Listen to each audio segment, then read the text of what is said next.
In today's video, I'm going to teach you how to add a Copilot in Expensify.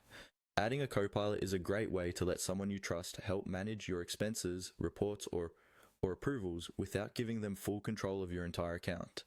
This might be an assistant, a manager, an accountant, or simply a colleague who helps you stay on top of your receipts.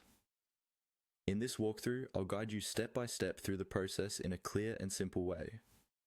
First, make sure you're logged in to your Expensify account in a web browser.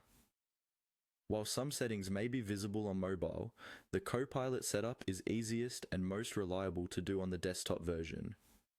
Once you're logged in, look toward the top or side of the screen for your account options.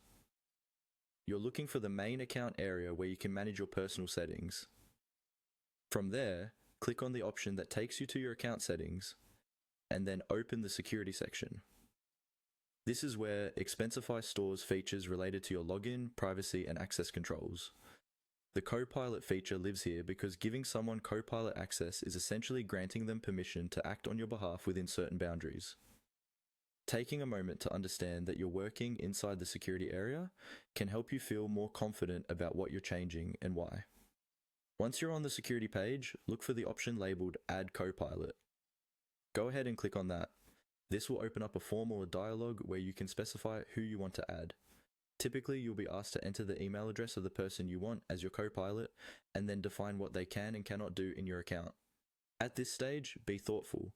Only add someone you completely trust, because depending on the permissions you choose, they might be able to view your expenses, submit reports, or make changes on your behalf. If Expensify offers different levels of access,